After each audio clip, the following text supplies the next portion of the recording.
Denim Wrap Nightmares, what is happening? First of all, shout out and thank you for your support. And secondly, I want to tell the people about Public Domain, their next favorite adult animated sitcom that you're going to love more than any animated show you've ever seen before, because you've already seen these characters before. These characters exist in a world where they've passed up their copyright, and now they're free to use for me in the public domain, and we're going to do it, and we're going to voice them by a bunch of supernatural characters, and it's going to be your favorite show. Now, we need your help to make this show because we can't do it by ourselves, and the executives are sitting on their asses, so go to our Indiegogo campaign. You'll find it down here, over there, or up there. I'm not really sure. It will be somewhere. Check it out. Donate a little bit, donate a lot. We got some great Christmas perks, including a naughty Santa card of me that involves, well, naughty things. So check us out, support us if you can. If you can't support us, thanks. Share us, like us, subscribe us, all the things that make online campaigns successful so you can have the next greatest adult animated TV show.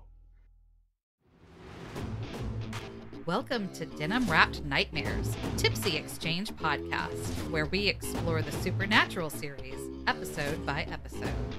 Over drinks, we'll discuss the lore, the gore, and what we adore about the Winchesters and their adventures. I'm Burley, and I'm a new fan of the series. I'm LA, and I'm here along for the ride.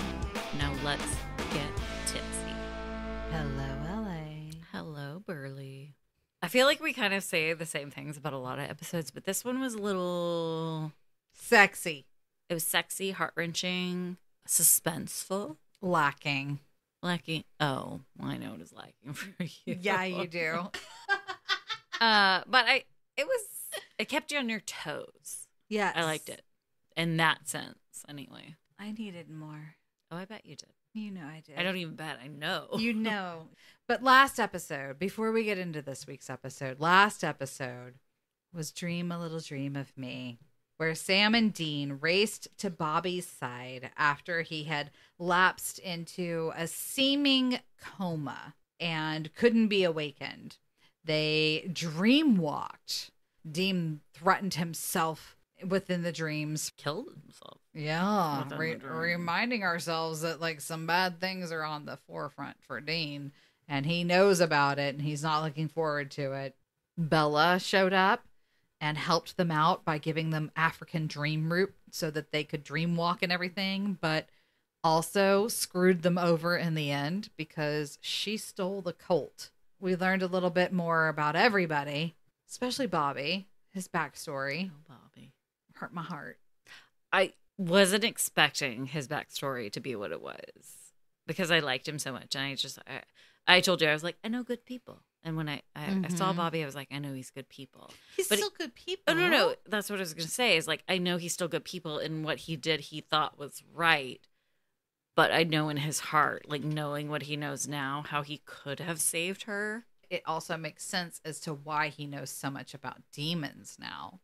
Right. And visually, it was stunning. Oh, best cinematography of all the episodes ever. That so far, anyway. So good. So that was our last episode. Yes.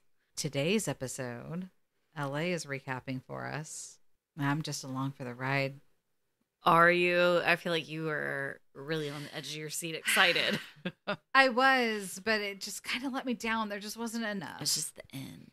I feel like his presence and what was going on the whole time was him without seeing him, right? He was like it was a tease. It was a tease. Right. It was a fucking clit tease. Like he was like there just enough to be like, ooh, he's there, but not enough to like cross the finish line. You know what I mean?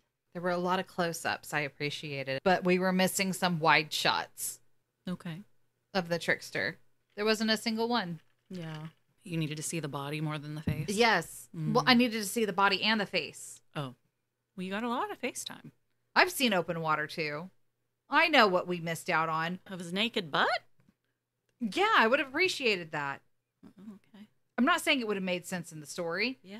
But it would have been welcome, yes. And he could have had pants on. I'm just saying wide shot. We will get to that. So, this episode is called Mystery Spot. It starts out, we hear the song from... Oh, my God. Oh, okay. Yeah. This episode originally aired on February 14th. Valentine's Day. Who was our Valentine this year? Richard Spade Jr. Mm-hmm. Oh, that's kind of perfect. 2008. This was February 14th, 2008. Okay, so continue. I just spotted February 14th. And That's cute. I love that, though. Mm-hmm.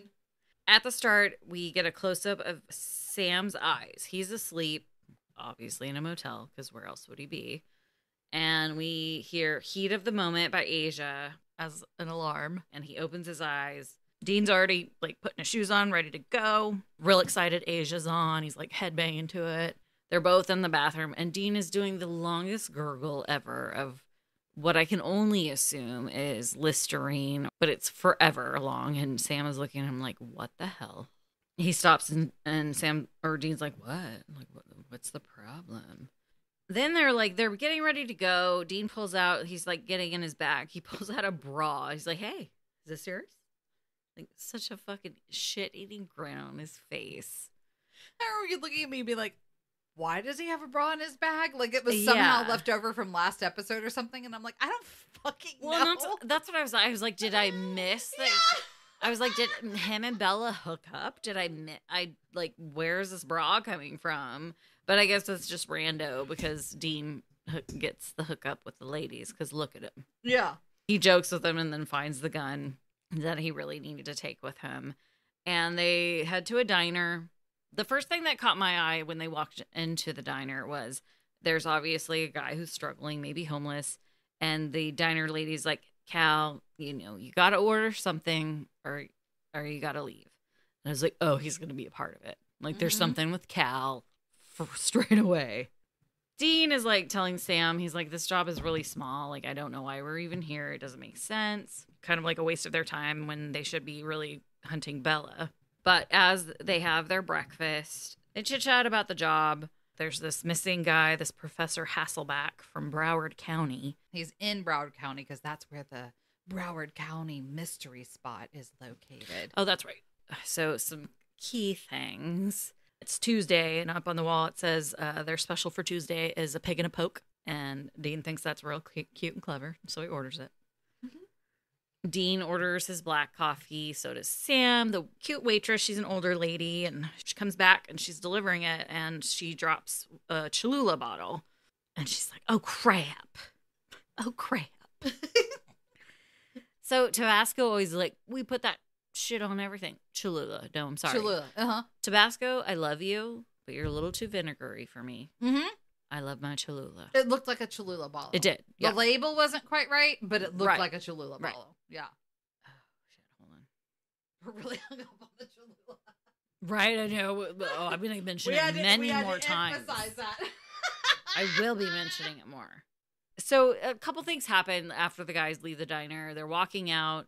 There's a dog that seems to be barking what I thought was at Sam because he's on the outer, closer part to the dog. They keep walking. This pretty blonde, shoulder to shoulder, runs into Dean and says, excuse me. And again, I was like, oh, she's going to be something. I was just like picking stuff out. I was like, I'm ready. You were. And then I was totally wrong.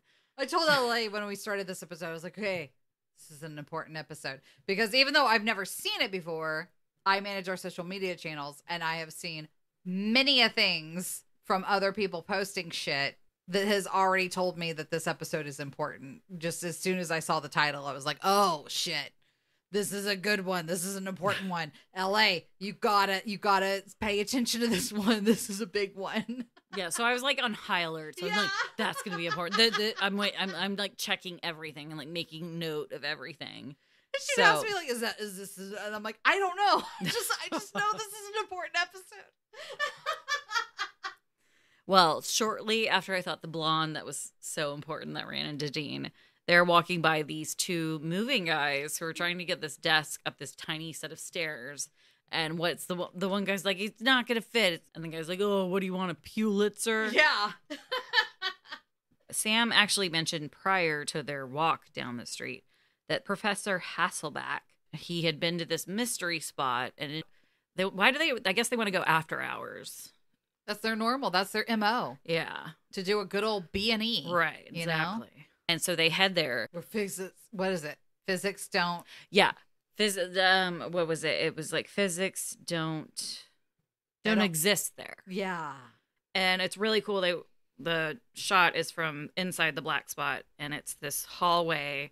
It's neon green, and it's got the swirl, like what is it when they're trying to hypnotize you, like the little swirls thing or whatever. Where it would spin. Yeah, That's all over the hallway. It's huge. It's really cool. And everything in the mystery spot, like there's tables on the upside. Nope, there's tables up on the ceiling, upside down. Things are at angles. I mean, it's wacky. It's a wacky place. What I thought was funny is that when Sam was first telling Dean about the mystery spot and that he thought maybe it was a wormhole or a magnetic blah, blah, blah, and people go missing, Dean said, I don't know, man. It just seems like it's one of those tourist attraction spots that's all weird and has furniture glued to the ceiling and everything. So when they walk in and that's exactly what it is, Dean's just like, yeah, amazing. Because it's exactly what Dean said it would be. It is. And they've got like seahorses, monkeys, sharks, all kinds of weird stuff. Sam's walking around with his EMF detector, like just hoping to find something. And Dean says, do you even know what you're looking for? And Sam's like, yeah. And then he finally goes, no, I don't know what the fuck I'm doing. Which it was kind of nice coming off of the episode before where like we talked about the cinematography and everything was so amazing. So this one, it was that, and then leading into this place where so many objects were just off kilter, out of place, upside down. So it was kind of cool. It was a good flow into this episode. Yeah. To see that kind of stuff at this supposed mystery spot. As they're going through and trying to kind of get any clues, we hear a noise, and it's the owner of the mystery spot, and he's got his old shotgun out because they're breaking into his spot. He's real jumpy and scared, too. Yeah, he's like real nervous. He's like, what do you want? What do you want from me? Ready to shoot them for breaking and entering. And the guys are like, whoa, whoa, whoa. Like, we just want some information. He clearly doesn't know how to handle a shotgun very well. And ends up shooting Dean right in the chest. And he even says, like, it was an accident. I didn't mean to. And Sam's like, call 911. And Dean dies. And we're like, what? Jensen Ackles did really good with, like, his eyes being focused on Sam and then letting his eyes stop focusing on something. Yeah. And, like, kind of go, not cross-eyed, but just, you could tell they weren't looking at anything anymore. Mm-hmm. And I was like, Sam was like, not like this, not like this. Yeah. Like, this is not how it's supposed to go. Because in his mind, Dean still has the year or whatever. And like, this isn't how it's supposed to go down. He died real good. That's terrible. I don't know how else to say it. He died real good. He portrayed dying. Yeah. Well, he died real good. That Jensen Ackles did. I think as soon as Sam is like, no, not like this, we switch to snap. I got to take the snap. And he's waking up again to the Asia song. Heat of the moment. This is when I was like, okay, Burley, this is like Groundhog Day. Mm-hmm. And she knows, like, I'm a big Bill Murray fan, but I'm not like a trendy Bill Murray fan. I've liked him since I was like super little because he reminded me of my dad. I don't know if that's good or bad. In Caddyshack. But I've always loved him. So as soon as this happened, I was like, oh, this is Groundhog Day. And that's one of my all-time favorite movies. So I knew as soon as it was like another day, waking up the same way, I was like, oh, shit, here we go. You like grabbed your pen and was like, oh, fuck. Like you were like ready. I knew it. As soon as that, like, yeah. As soon as the second day started over, you got like way into it. I said, I know what's going on. It was so funny. And so once again, we got Dean gurgling his shit in the morning. We're at the diner again, and Sam is confused. Everything's happening like it did yesterday. It's Tuesday. The Tuesday special is there again. They're living the day before it all over again. Sam this time catches the Cholula, which he continues to do. Same thing. Dogs barking. Blonde bumps into Dean. The workers are having the same conversation about having the desk getting it upstairs. And Dean is like, okay, well, we know it's at this mystery spot. Let's go tonight and have a look. And Sam's like, no, no, not tonight. Dean's like, okay, well, fine. Then we'll go during the day, whatever. And they start walking off But as they're having, why am I laughing? Because it's terrible. funny. It's funny. As they're having this conversation, they're walking through a crosswalk, and Dean walks out, looks right. Make notice, everybody. He did not look left. You're supposed to look right, left, right. Or is it left, right, left? Left, right, left. Yeah, left, right, left. So he did left, right, didn't look left again, and he got taken out by a car. This is important to LA because one year during St. Patrick's Day, we were crossing the street and LA got hit by a car. It's true. Well, let me tell you, I looked left and right, left, but these people, it was the slowest hit and run probably ever, honestly. Was. Because I was crossing the crosswalk and I turned around and LA was on the hood of Yeah. this person's car. she had passed by fine. And the only thing I can assume is they just weren't looking on their phone, or they just didn't give a fuck and they were like, who's this bitch trying to walk in front of us? But yeah. And so I always was like, how do people get caught under when they're, but no joke, they hit into my hip or leg. I fell into the hood, but I could tell, if they had kept going, You would have gone underneath. my legs would have gone underneath and they would have run me Yeah. over. And I was just remembering, what the fuck? And, trying to look toward whoever they were. And luckily, I just, stumbled forward after they slammed into me. And I got away. And they fucking took off. Yeah. As soon as she was off their car, they were gone. And thankfully, the sweet lady behind them, pulled over because we called the cops. Yeah. And whatnot. She was like, I saw the whole thing. And, I mean, thank God. I really have to thank God. I've really been blessed in a lot of touchy situations. But that was probably one of the big ones. And so it was really just my knee. And I have to say, I still have problems with his knee till that day, Oh, no. honestly. But yeah, we kept on for We did. what was it? It was the St. Patrick's Day St. Patrick's parade. Day. Yeah. We went and had some brunch. I elevated iced. We went to a concert. Yeah. I It was puked good. in a porta potty. Glorious day. It was a real shit day, but I mean, what is St. Pat's Day without some puke and somebody getting hurt and Yeah. drinking some beer? We took selfies with the cop who showed up.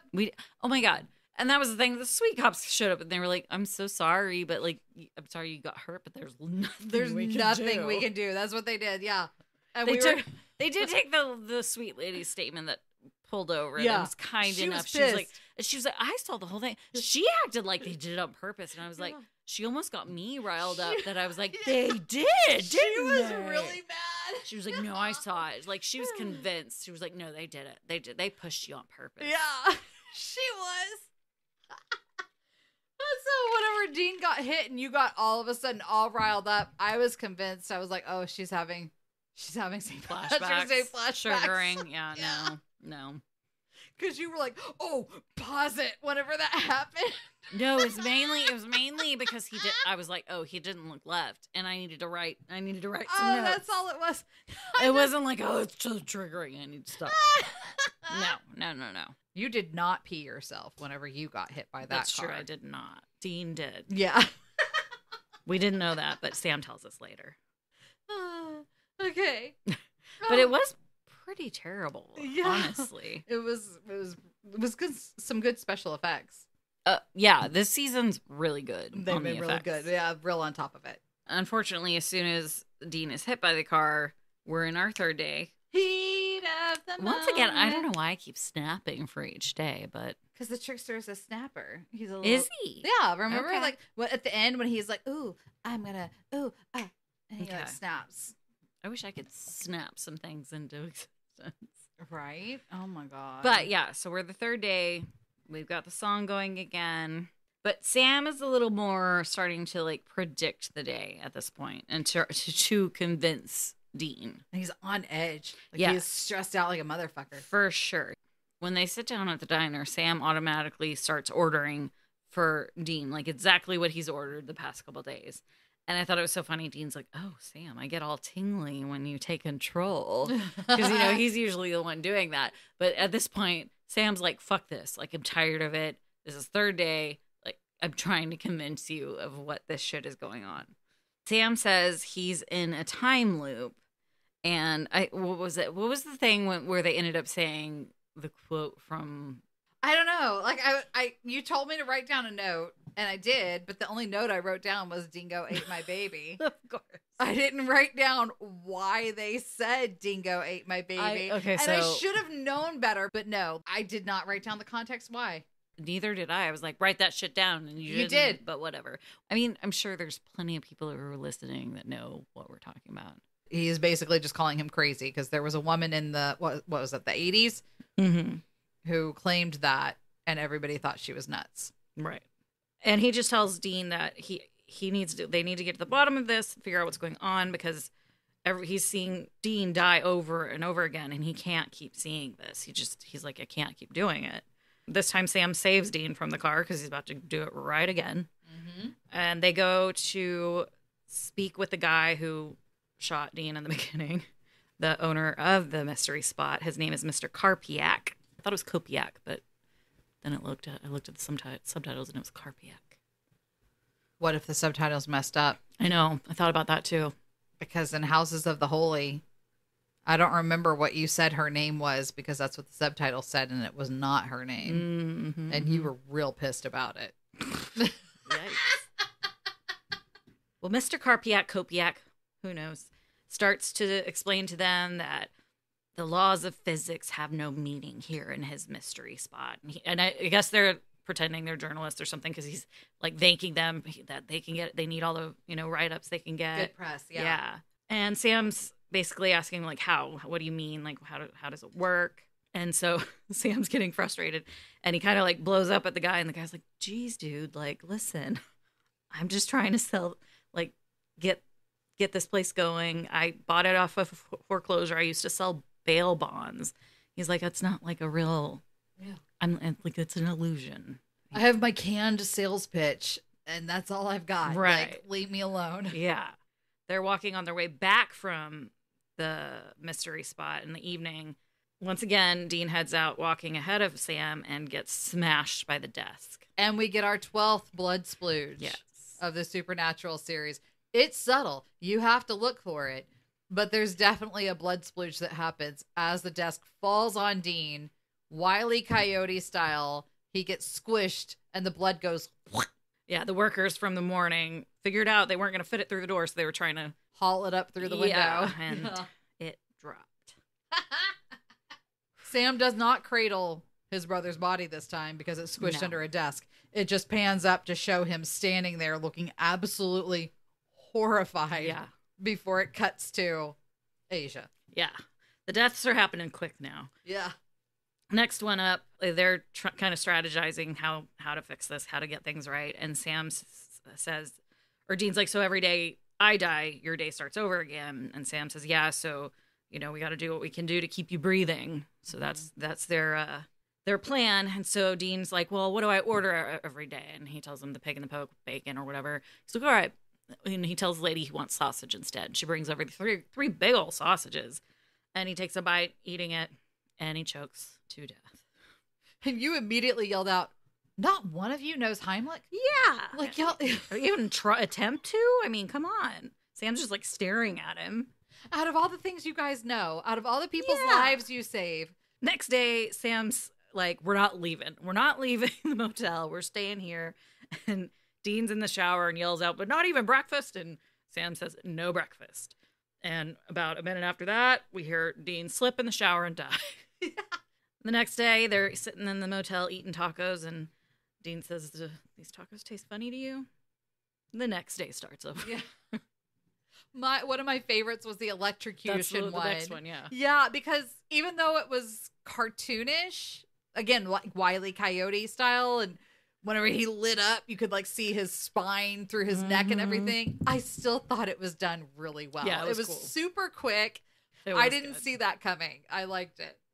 And then right after that one, we see Dean like sitting next to a chair with the Mr. Karpiak tied up to a chair with duct tape, and Sam has an axe that he is just tearing down the M spot.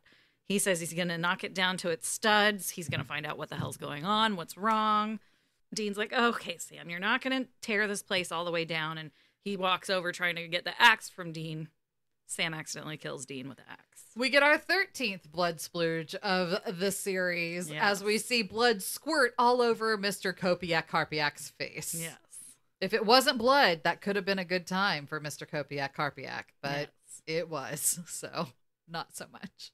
This next day when they go to the diner, there's a guy, I noticed that there's a guy in a suit that I've never noticed before. The camera focuses on him. It's like it's focused on Sam and Dean, and as he gets up to walk away, it's super quick, but he's blurry in the background, and for just like a second, it focuses on him instead, and then pulls back out to focus on Sam and Dean. So clearly they wanted us to notice that guy. Yeah. But I agree with you. I hadn't noticed him until that point. Mm-hmm. Doris is at the table taking their order, and Sam says that he'd like Doris to log in some more hours at the archery range, and that she's a terrible shot. And she's like, "How do you know?" And he's like, "Just guessing." Yeah. And so that we realize that there's been lots of deaths now. Like, yeah, you and I were both like, okay, so clearly there's some deaths that have happened off screen. How long has it been? And it's almost like Sam heard us. Because he answered us in the next sentence that it had been 100 Tuesdays at this point. And he catches the hot sauce again. Yeah. And he's like repeating everything that Dean's saying to him. Like they're saying it at the same time. Dean's trying to trip him up. He says he gets it every time. He's proven he has these markers like memorized, like hot sauce, dog, blonde chick, lost my keys, like all that stuff. Yeah. It's sad. Like it's funny, but it's sad. Yeah. Oh, yeah. This time, as they're walking out down the street and Dean bumps into the blonde, he's like, have I ever done, he keeps trying to find a way to change the day that might change something. So he's like, well, have I ever done this? And he goes running after the blonde. She's passing out flyers. He comes back and says, well, look at this. It's a missing persons flyer. And it's her father, who is Dexter Hasselbeck, who is the guy that they came to try and figure out where he went. Yeah, the guy who supposedly went missing at the mystery spot. Yes. How does he die on this one? Well, after Dean comes back and is like, you've never talked to that chick, and this is who she is, Sam goes, are you fucking kidding me? Hang on. And he goes chasing after the chick to ask her more questions. That's right. And then Dean looks at the dog. You have blocked this one from your memory, because after this one happened, you were like, I don't like that. No. And I don't think that Labrador would have, or no, he was a golden retriever. That golden retriever didn't kill him. Who did then? Yeah, well, the day starts over. And they're at the diner again. And they're talking about this Dexter guy. He's apparently this big-time blogger, journalist, and he is a truth warrior and has taken down businesses like this mystery spot place. Like, he's already, like, closed down 4 of them with his journalistic talents. Those are the big bads out there, right? You know? They get up to walk out, and and Sam stops at where the guy in the suit was eating and had just left. He notices that the guy had strawberry syrup, and he's like, wait a minute, of all these 100 Tuesdays, how does this guy all of a sudden, he's been using maple syrup, and now all of a sudden he gets strawberry syrup? He's like, that's not right. No. The other thing that happened was when they were leaving, Dean pointed out that Hasselbeck seemed like a total douchebag, and that somebody served him his just desserts. Oh, right. I don't remember how Dean dies after the dog. I've been drinking. Listen, Dean dies a lot. He once again dies at M Spot. I can't remember, but the day starts over. I can't remember. I actually don't either. Yeah. Because the next day, Sam is staring this suit guy down while he is eating. I mean, he's not messing around. No business. Dean's trying to talk to him. He's like, eat your breakfast. Like, she's like, shut the fuck up. He's like staring at the guy. As soon as the guy gets up, he's like on him, ready to follow him. He's like got a paper bag, and Dean's like, what's in the bag? What's happening? So it's like clear Sam hasn't even tried to discuss anything with Dean so far this day. He's got his own plan. He is on his own mission, and it's this dude in the suit that he's going for. He rolls up on the guy, gets him by the throat, pushes him up against a wall or whatever. Yeah. Pushes him up against like a dumpster or something. Yeah. And then with a real aggressive, like, has this huge stake. I'm like, what is this? He's got it to his throat. The guy says he's Ed Coleman. Like, he doesn't know what he's doing there, blah, blah, blah. And Sam's just like, no, I know who you are. The guy transforms into the trickster, your favorite, that we knew before. And he looks so good. Amber eyes. Well, One look at you and I can't deny. I'm going to break up with Sam and Dean, I think. oh, okay. I'm just a trickster and a Castiel girl. Okay. No argument. No. I'm not going to fight you on that one. Like Sam and Dean, all yours. Yeah, okay. Yeah. Oh, if only that were true. Well, back to Sam and the trickster. The trickster thinks, he laughs and he's like, you didn't kill me. Because Sam was like, we've killed one of you before. And he's like, actually, no, you didn't. No, you didn't, dickhead.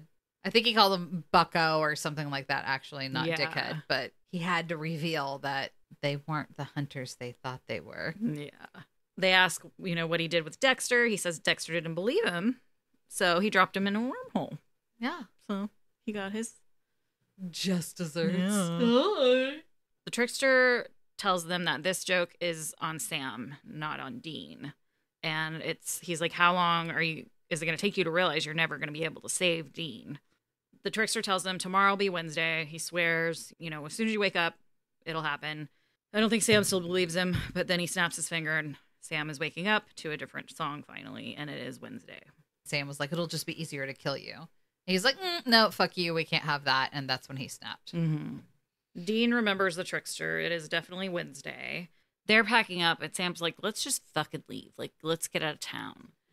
And Dean's like, all right, fine. He goes outside to pack some stuff in the car, and we see Cal, who I thought was going to have a way bigger part in this episode. But he's got a gun on him and tells him, he wants money. He's obviously hard up. It flips to Sam in the motel, and Sam hears a shot from the motel room and comes running out. Dean is on the ground, and he's been shot in the chest again, and there's blood squirting from his chest. It's pretty gross. Even though it's Wednesday. Right. That was the big thing. Yeah. And Sam is just like, no, this can't be, since it's Wednesday, this can't be happening. And he keeps closing his eyes, hoping like he's going to wake up again and, Dean's going to be alive and everything. But that does not happen. And it flashes forward to 6 months later. Sam is driving baby alone. He's driving very aggressively. There's a voiceover of Bobby on a voicemail talking to Sam, talking about whatever job he did, and he got some demon in Death Valley. And it shows Sam like upgraded the trunk with all the weapons. It's real fancy now. And there's music that's like 90s action montage playing in the background the whole time. Yeah. Then it shows Sam coming back to your favorite scene, the hotel, and for some reason, he's been stabbed or shot or something, and he has a wound on his flank of his under his rib cage. Yeah. And for some reason, instead of taking his shirt off to stitch up his wound, he just cuts it up right above his nipple. Real fucking weird. It was amazing. He takes off his jacket and he's got like his veins on his arms. He's angry. And then he picks up the scissors and he cut it right above his nipple. It was real hot. So dumb. But you said it was hot too. Yeah, but it's just dumb. It was. But to me, it fell in line with I want to say it was 80s, 90s, montage, the music in the background. It just worked. It was stupid, but it worked. Mm-hmm. I loved it. Well, he does stitch up his wound, and it's hot. You got to see his nice abs and his nipple. That nip. Nip shot. Then we hear Bobby again calling and says that he found him. He has found the trickster, and he wants Sam to meet him. They meet up at the mystery spot from where they were on their Groundhog Day experience. Bobby has found a summoning ritual, but it takes a gallon of blood, and it has to be fresh. And they have to do it tonight because otherwise it'll be a 50 years to where they could do it again. And Sam's just like, okay, well, I'll be back. Yeah, nothing, not affected at all. Which that was the point of the montage, I think, was to show us Like when he was stitching himself up with the bullet wound, he wasn't reacting at all. It showed him eating really aggressively, some meat and stuff, brushing his teeth really aggressively. That just, I think that was the point of that montage, was to show us Sammy wasn't Sammy anymore. But yeah, he was just like, cool, I'll go get somebody from town. Yeah. No problem. And Bobby's like, you break my heart, kid. Yeah. He says he's not going to let him kill somebody that's innocent. If Sam's so determined, then, you know, better Bobby than a civilian. And he hands Sam this cool looking knife. It was. It's like a wavy knife. I feel like we've seen that wavy knife before, but I can't think of when. Oh, I don't know. I don't think it's important, Yeah. but I just feel like we've seen it before. And this is a really sweet moment, and Bobby's telling him, you know, that Dean and Sam are the closest thing he has to family left, and that he's like, you know, better me than somebody else. He looked so cute too. Bobby's eyes and everything. He was so sincere. Yeah, and he's like, you know, just do it, but make it quick. And he turns around, turns his back to Sam. Sam says, yeah, Bobby, I'll do okay, but you know why? And he has that huge steak again that's very large and not super pointy. Yeah, I remember you and I saying when it came out of the other side of Bobby, we were like, that's blunt as all hell. And he didn't really put that much effort into it. No. Yeah. We were like, what the fuck? But yeah, he stabs it right through into the other side where it comes at hit Bobby's chest. And Sam says he's doing it because he knows he's not Bobby. Mm-hmm. Bobby falls to the floor, and Sam's a little worried. He's like, Bobby. He has a second. Yeah. Bobby. Bobby. Bobby's not moving, but then all of a sudden he does disappear. The steak goes flying, and the trickster catches it. Sam asks him to take him back to Tuesday so that he can bring Dean back. The trickster tells him nothing good can come from them continuing the way they were, that they keep sacrificing each other for each other, and that Dean's his weakness. He knows it, and so do all the other bad guys. And it's going to be the death of him. Mm-hmm. The trickster. He was lecturing. He was walking around a lot. Not a single wide shot. I just expected more of him in this episode. I know you did. But Sam, once again, is just like, bring him back. And he's very, I mean, this boy fucking loves his brother. His eyes were so red. Oh my God. So teary. He's so upset. And the trickster's like, really? It's like talking to a brick wall. Yeah. I mean, you just don't get it. I didn't like his shirt. Yeah, you said that you didn't like his outfit. I did. I didn't care for the outfit, but he's still gorgeous. The point stood that he was like, this is what your life's going to be like with Dean. Like, you need to fucking accept it, bro. Yeah. We wake up to them in the motel again. Because the trickster gave in and gave Sam what he wanted, because of course he did. And Dean's there again. Sam runs over to him and just gives him a big old bear hug. Sweet Dean's like kind of like realizes like, how many Tuesdays did you have, dude? That's how hard he's hugging his brother for the morning. Sam's just like, you don't need to know, but let's get out of here. We got to go. Dean asks about breakfast, and of course Sam says no breakfast. And again, Dean says he's going to go pack up the car, but Sam's like, no, you're not going anywhere alone. I will be going with you, just in case something happens in the parking lot. And Dean's like, did something else happen that you're not telling me? He just tells Dean that he had a weird dream, and they walk out. Sam kind of looks back at the room and is like kind of emotional, like he's been without his brother for 6 months. He's not going to tell him that. And then knowing Dean is still on his way to die. Yeah. And I mean, Sam's just been through a lot. That's mystery spot. I mean, he needed to learn that lesson. True. Because the trickster's right. Yeah. And also kind of gave Sam the wake-up call of, how far are you willing to go? Like, are you going to become this completely animalistic, feral version of yourself? Or are you going to accept that this is coming, accept it when it happens, and try to be the champion you should be? Well, I think he has successfully, like what Bella was saying, she needed him to be like Dean. Ruby. That was Ruby? Mm-hmm.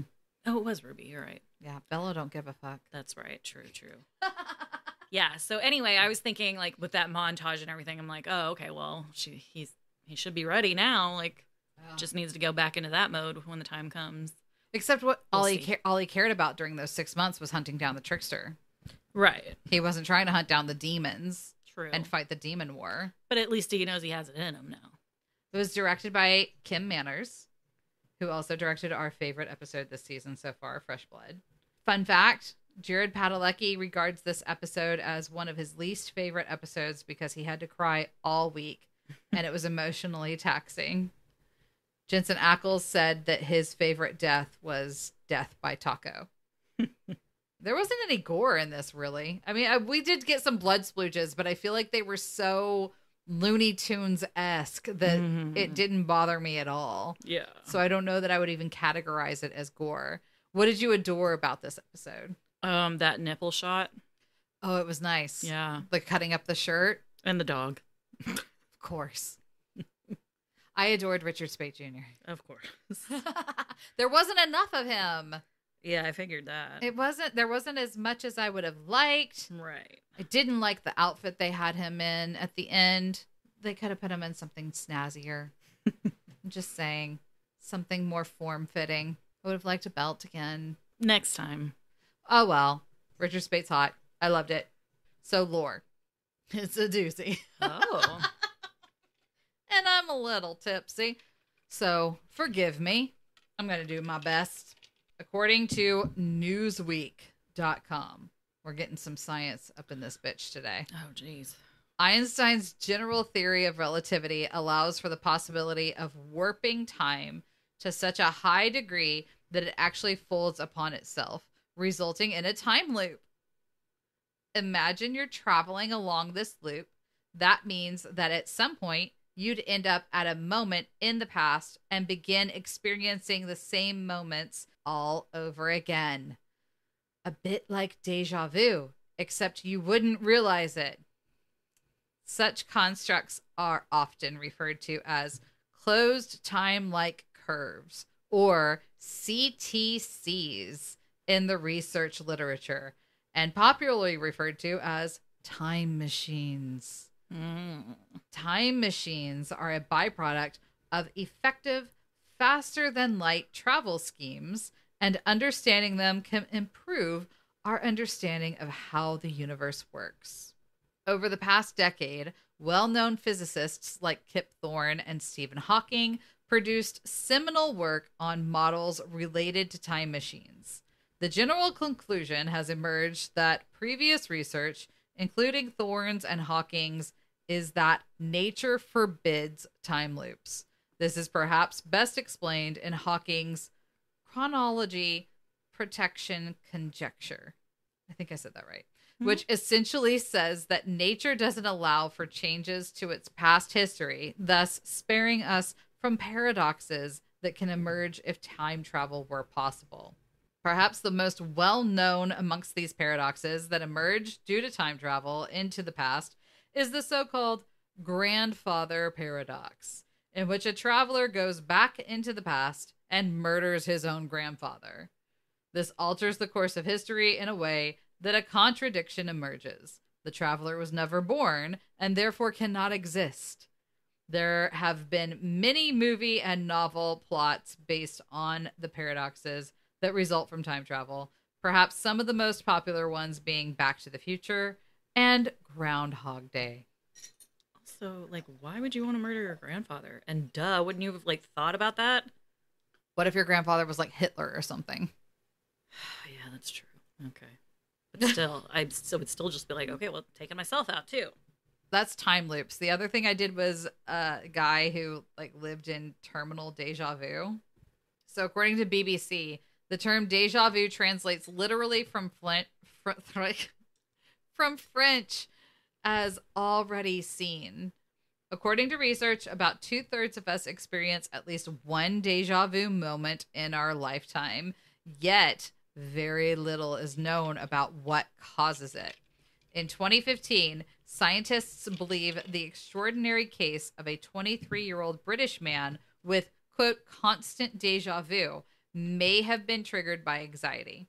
Dr. Chris Moulon, a cognitive neuropsychologist who worked on the study, says the man had a history of depression and anxiety and had once taken the drug LSD while at university, but was otherwise completely healthy. Brain scans appeared normal, suggesting the cause was psychological rather than neurological. The man's condition was so persistent, He avoided watching television, listening to the radio, and reading newspapers because he felt he had, quote, encountered it all before. For minutes and sometimes even longer, the patient would feel that he was reliving experiences. He likened the frightening episodes to being in the psychological thriller Donnie Darko. Overrated. I agree. And I actually like that movie. Yeah, I like it same. a lot. But I just feel like people really made it into They something. really hype it up, though. Yeah. I enjoyed it. I owned it. I would tell people they should watch it. Right. But then I would hear other people talk about it, and I'd be like, oh. Yeah. Still, I wouldn't want to live in it, Oh, no. you know? Yeah. Like, that would be frightening. Mm-hmm. So Dr. Mullen said there was one instance where he went to get a haircut. This is the gentleman who is suffering from permanent deja vu. As he walked in, he got a feeling of deja vu. Then he had deja vu of the deja vu. What? And he couldn't think of anything else. Like, it triggered him and he flipped the fuck out. For 8 years, the man felt trapped in a time loop. The more distressed he became by the experience, the worse it seemed to get. Dr. Mullen said this man was striking because he was young, otherwise aware, but completely traumatized by this constant sensation that his mind was playing tricks. So in other words, if this were to really happen to somebody, like it happened to Sam Winchester in the show, it would literally be traumatizing. Like, Yeah. they would be fucked up like Sam was by the end. I believe it. That's what I've got on the lore on time loops and deja vu. I've had some moments of deja vu. I mean, when it happens, I'm always like, what the fuck? Yeah. It freaks you out a little, but nothing like that, no. This is potentially related, potentially not. But what happens to me more often than the deja vu is that I'm just on the precipice of a memory. Like, I can almost remember something that happened, but not well enough that it feels like it really happened. Does that make sense? Yeah. I have a lot of those. Yeah, I do too. But it drives me crazy.